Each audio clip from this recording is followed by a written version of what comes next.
Le quart d'heure lyonnais, toute l'actualité chaque matin. Parce que Lyon demain se dessine aujourd'hui, voici l'essentiel de l'actualité. En ce mercredi, nous sommes le 8 juin.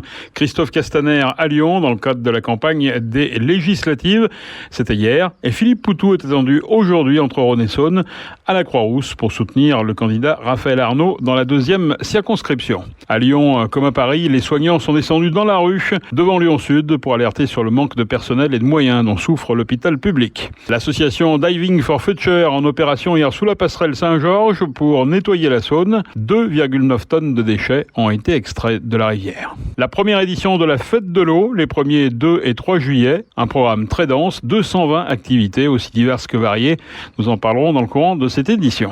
Rencontre également avec le fondateur de la start-up Atypique, une entreprise qui évite la destruction de fruits et légumes en vendant les surplus des producteurs. Ces produits qui sortent des standards ne sont pas acceptés en effet par la grande distribution. Thibaut Kibler, cofondateur de l'entreprise Atypique, est notre invité. Et puis l'heure du démontage et du bilan pour les équipes organisatrices du festival Réel. 45 000 personnes ont assisté aux 2 soirées de concert. Lyon demain, le quart d'heure lyonnais, toute l'actualité chaque matin. Gérald de Bouchon. Bonjour à tous, bienvenue dans ce quart d'heure lyonnais. Les législatives approchent. Christophe Castaner était à Lyon hier. Le président du groupe LREM à l'Assemblée nationale est venu à Lyon apporter son soutien à 4 candidats de son parti, Thomas Rodigoz, Loïc Terren, Sarah Payon et Anne Brugnera, respectivement candidats dans les premières, 2e, 3e et 4e circonscriptions. L'occasion pour l'ancien ministre de fustiger l'union de la NUP et plus particulièrement son leader Jean-Luc Mélenchon. À la petite phrase de Mélenchon, la police tue. Christophe Castaner réplique « La police meurt » en rappelant le sort de Franck Labois, un policier tué lors d'une tentative d'interpellation à Bron en 2020. Philippe Poutou est à Lyon aujourd'hui pour soutenir le candidat Raphaël Arnaud, candidat aux élections législatives dans la 2e circonscription du Rhône. Un meeting est prévu place du Gros Caillou à partir de 18h au cœur de la 2e circo, dont le sortant n'est autre qu'Hubert Julien Laferrière, candidat pour la NUP. Poutou n'avait pas dépassé 1% des voix au premier tour de la présidentielle à la Croix-Rousse. Les soignants sont descendus dans la rue hier devant l'entrée de l'hôpital Lyon Sud, c'était à la mi-journée, pour alerter sur le manque de personnel et de moyens dont souffre l'hôpital public. La direction de Lyon Sud se dit très impliquée dans le recrutement et assure mener une politique d'attractivité pour pallier le manque de soignants, une politique qui commencerait à porter ses fruits. Lyon demain, un site internet, du son, de l'image, un média complet pour les Lyonnais qui font avancer la ville. L'association Diving for Future est en opération hier sous la passerelle Saint-Georges dans le Vieux-Lyon. L'association composée de pompiers, plongeurs, bénévoles lyonnais s'était fixée comme objectif de nettoyer les fonds aquatiques lyonnais. Barrières, vélos, trottinettes électriques et objets de toutes sortes ont été remontés à la surface. L'association a réussi à extraire près de 3 tonnes de déchets, 2,9 tonnes précisément. 2 à 3 fois par mois, les membres de Diving for Future procèdent sur leur jour de congé à des actions de nettoyage du fleuve et de la rivière. Du Rhône et de la Saône, il en sera question. Le festival s'appelle d'ailleurs Entre Rhône et Saône. C'est la première édition de la Fête de l'eau, parrainée par Yann Arthus Bertrand. On vous en parle déjà depuis pas mal de mois. Ce sera les 1er, 2 et 3 juillet. Un programme qui s'annonce très dense avec 220 activités aussi diverses que variées. 80 porteurs de projets ont été sélectionnés. Une fête qui sera le pendant estival de la Fête des Lumières, qui elle se déroule au mois de décembre. Une grosse partie du festival se déroulera à la Darse de Confluence, à l'île Barbe et à la Guillotière. Mais les activités s'étendront dans toute la ville jusqu'à Caluire pour visiter les anciennes usines des eaux. Yann Arthus Bertrand, le parrain, donnera une conférence vue du cœur le samedi à 10h sur son parcours et les raisons de son engagement au service de l'homme et de la biodiversité.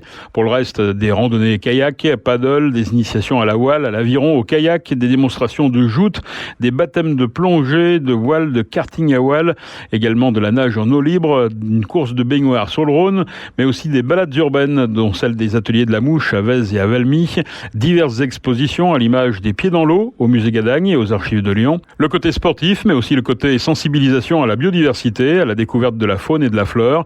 Odysseus 3.1 proposera ainsi l'organisation de la première traversée subaquatique de Lyon par des plongeurs aguerris au départ du pont de Churchill jusqu'à la pointe de la Confluence, des animations pédagogiques sur l'eau à la MJC Confluence, un jeu de piste sur l'histoire de l'eau sur les berges à la Guillotière, la pêche aux petites bêtes par Arthropologia au parc de Gerland, sans oublier bien sûr la fameuse mâche-croûte qui restera au pied du pont de la Guillotière tout au long de l'événement. Lyon demain, média agitateur d'idées. Bonjour Thibaut Kibler. Bonjour. Cofondateur d'Atypique, une start-up, on peut appeler ça comme ça ? Ouais, c'est ça, une start-up. Une start-up qui a été créée en 2021, qui est basée à Gerland, à la Grappole. Votre activité est justement atypique, c'est le cas de le dire. Vous portez bien votre nom puisque vous luttez contre le gaspillage alimentaire d'une façon un peu particulière. Quelle est votre activité exactement, Thibaut ? En fait, pour comprendre notre activité, il faut déjà comprendre le problème. En France, il y a 11% de la production agricole qui est gaspillée chaque année à la source chez nos producteurs. Ça fait à peu près 1,3 million de tonnes. Un chiffre qui est un peu dur à imaginer. C'est le poids de 13 paquebots. Ce poids qui est gaspillé, c'est l'équivalent de la moitié du gaspillage en France des fruits et légumes. Donc, il y a la moitié du gaspillage en France qui est fait à la source chez nos producteurs et coopératives françaises. Quelles sont les raisons de ces produits qui sont gaspillés ? Pourquoi ils ne sont pas mis dans le circuit ? Ils sont pas mis en circuit parce qu'ils sont différents, justement. Ils sont atypiques, en dehors des normes. Donc, ils sont trop gros, trop petits, tordus, rayés, même des fois en excédent de récolte. Alors, s'ils ne rentrent pas dans le circuit, c'est pour une raison qui est assez simple, c'est qu'ils ne sont pas vraiment conformes. Pourquoi, chez vous, ils deviennent tout à fait fréquentables, entre guillemets ? En fait, c'est notre fonctionnement. Nous, on va voir les producteurs et les coopératives qui sont dans le besoin, parce que, comme j'ai dit, la moitié du gaspillage vient au niveau des productions. Donc, ils sont embêtés avec des produits, ils ne savent pas quoi en faire, qui n'ont zéro valeur marchande, parce que si on vend pas un produit, on ne se fait pas d'argent. Nous, on est une solution, on leur achète leurs produits à un prix juste, intermédiaire, donc moins cher quand même que les produits qui sont de normes conventionnelles, mais quand même mieux que ce qui pourrait valoriser donc ce qu'on appelle un segment qui est l'industrie, où on vend normalement des produits qui sont plutôt abîmés ou qui ne sont pas propres à la consommation directe par les consommateurs. Et on est vraiment sur des produits qui ont une qualité gustative, une qualité de goût, mais qui sont juste différents. Et donc, on a un prix intermédiaire avec nos fournisseurs et on peut proposer donc des produits à des prix moins chers à nos clients. Donc on crée un nouveau débouché en fait sur ces produits. On structure la filière. Comment sont récupérés ces fruits et légumes pas très beaux, pas très conformes ? Ça peut paraître un peu compliqué parce que nous on se source dans toute la France et nous on est une petite start-up, on est 4. Donc qu'est-ce qu'on peut faire ? Et ben en fait, je me demandais qu'effectivement pour 1,3 million de tonnes, c'était un peu difficile avec 4 salariés. On n'est pas encore à 1,3 million de tonnes seul et on en est à 200. Mais on passe en fait par des réseaux spécialisés de transporteurs qui sont spécialisés dans le monde du fruit et légumes et donc en fait qui font des tournées de ramasse par en fait les réseaux logistiques de nos fournisseurs qui ont l'habitude de livrer, parce que notre fournisseur peut aussi bien livrer une grande surface ou un entrepôt que le nôtre en fait. Et donc en fait, il nous déporte une partie de sa logistique pour nous livrer ses produits. Quel est l'intérêt pour chacune des parties ? D'abord pour les agriculteurs. Les agriculteurs, ils gagnent de l'argent en fait, parce que comme j'avais expliqué précédemment, un produit non vendu, c'est pas de l'argent qui rentre dans les caisses. Donc c'est vraiment leur principale contrepartie, c'est de l'argent. C'est soit ils gagnent de l'argent sur un produit non vendu, soit ils gagnent plus d'argent. Par exemple, la filière de la pomme, un producteur, les petites pommes qui se vendent pas sur le marché, il va devoir les vendre à un industriel. On va dire à 30 centimes du kilo. Normalement, ces pommes, il les vend à 1 euro du kilo. Et chez moi, je les achète à 60 centimes du kilo. Donc, il gagne 2 fois plus qu'en passant par l'industrie, en passant par moi. Donc, il a tout intérêt à vendre sur ses produits, ces petites pommes, qui sont propres à la consommation, à passer par moi pour se faire plus d'argent. Qui sont vos clients ? Et alors, quel est l'intérêt pour vos clients d'avoir des pommes pas très petites, des oranges qui ont des formes de clémentine Déjà, si on retombe sur si les producteurs me vendent des produits moins chers, en fait, moi, je les vends aussi moins cher à mes clients. Donc, mes clients, bien sûr, déjà, ils gagnent de l'argent en fait parce qu'ils achètent des produits moins chers. Mais l'autre levier aussi de leur côté, c'est que ils peuvent se permettre, en gagnant cet argent, de passer sur une offre plus haut de gamme. Moi, j'ai converti des clients qui avant n'arrivaient pas à rentrer dans leur coût et devaient passer par de l'import. Et grâce à moi, qui suis sur un marché 100% français, ils arrivent à passer sur une production 100% française. J'ai même par exemple déjà vendu des oranges bio de Corse moins chères que des oranges conventionnelles espagnoles. Alors tout ça, c'est un petit peu compliqué, peut-être à la fois pour le consommateur, également pour les clients, pour les restaurateurs que vous voulez toucher en particulier. Ça va s'accompagner d'une démarche un petit peu pédagogique. C'est un petit peu votre rôle finalement chez Atypique. C'est ça exactement, parce que on a un rôle à la fois de vendeur, donc aux professionnels, c'est vraiment notre positionnement de base, mais on aide aussi les professionnels à mieux vendre ces produits aux consommateurs avec donc toute une image de marque. C'est pour ça qu'on s'appelle Atypique d'ailleurs, parce que Atypique, comme son l'indique, c'est des choses qui sont différentes. On a un nom français et on vend des produits français. Et on veut mettre en avant à la fois les producteurs et les coopératives qui font ces produits, donc les humains derrière le produit et la démarche. Comme ça, le consommateur va vraiment comprendre ce qu'il gagne à passer par ces produits français, donc plus locaux et de super qualité. En fait, un produit, il a beau être différent visuellement, en goût, il est exactement pareil. Quel accueil vous avez eu auprès des restaurateurs ? Vous êtes allé les voir, les restaurateurs lyonnais ? Un accueil plutôt réussi, notamment la restauration collective, parce que on arrive dans une époque où il y a une loi qui est passée il y a quelques années qui rentre en vigueur, qui s'appelle s'appelle la loi Egalim, donc ils doivent prendre des produits certifiés. Donc on arrive vraiment à un moment où il y a une tension, notamment malheureusement la guerre en Ukraine qui fait augmenter des prix.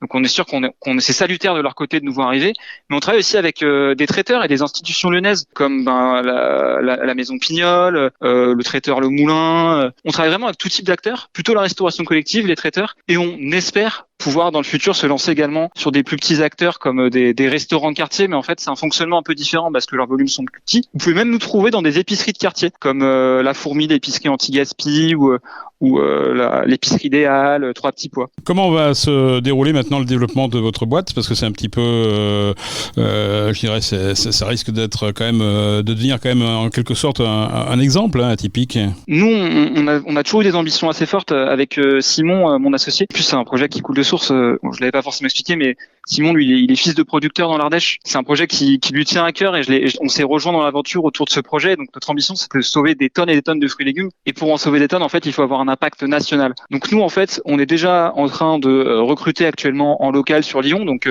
différents postes en marketing, en achat, orienté et également des personnes orientées business. Mais nous, on veut se développer dans toute la France. Donc on va ouvrir un autre entrepôt bientôt à Paris. Et puis l'année prochaine, on aimerait ouvrir des entrepôts dans d'autres métropoles. L'objectif, c'est d'avoir justement ce côté encore local et de proximité, un entrepôt qui est proche d'une métropole pour pouvoir livrer au mieux les acteurs du coin et leur proposer cette offre de produits anti-gaspi français de super qualité. Comment vos interlocuteurs se mettent en contact avec vous ? Je suppose qu'il y a une appli à la fois pour les clients, pour les fournisseurs. Côté producteur, effectivement, on a une application mobile qui n'est pas obligatoire parce qu'on force pas non plus. C'est pas les personnes les plus orientées. C'est souvent les jeunes producteurs qui sont contents de travailler avec nous sur ça. Puis les plus vieux préfèrent nous avoir au téléphone, mais on est ouvert à tout. On peut même nous contacter via notre site web. On aime beaucoup aussi le bouche à oreille, donc si les gens en parlent autour d'eux, c'est super. Moi, ça m'est déjà arrivé qu'un producteur vienne de part de sa banquière, nous a vu passer sur les réseaux sociaux et on a pu lui vendre 3 tonnes de courges, donc c'est toujours bien un petit peu ces retours terrain quand les consommateurs nous faut remonter les informations et que les producteurs puissent nous connaître. Et côté client, sur notre site web, on a une plateforme en ligne où ils peuvent passer commande facilement et après on les livre dans Lyon du jour au lendemain et après même dans tout Auvergne-Rhône-Alpes.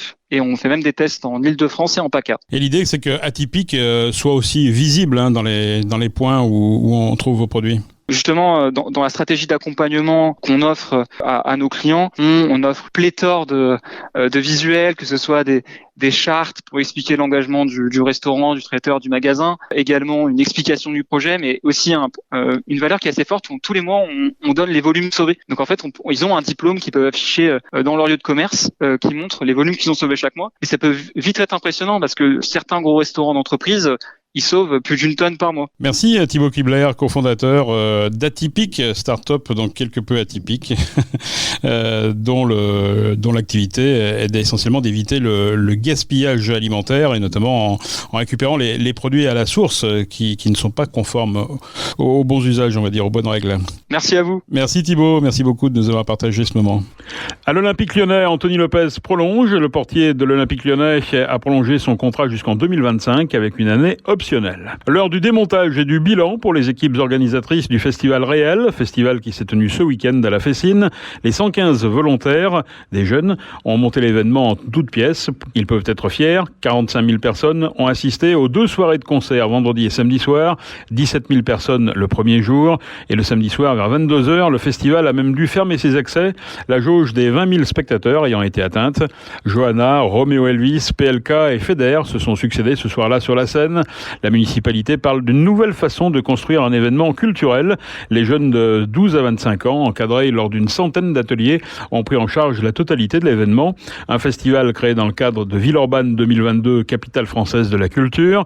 Prochain rendez-vous de taille, ce sera la fête de la musique qui cette année prendra la forme d'une déambulation le 21 juin prochain entre les mairies de Villeurbanne et de Lyon avec la participation de celui qui a créé cette fête il y a 40 ans, un certain Jack Lang. C'est la fin de ce quart d'heure lyonnais. Merci de l'avoir suivi. On se retrouve demain, même heure, mêmes antennes. Excellente journée.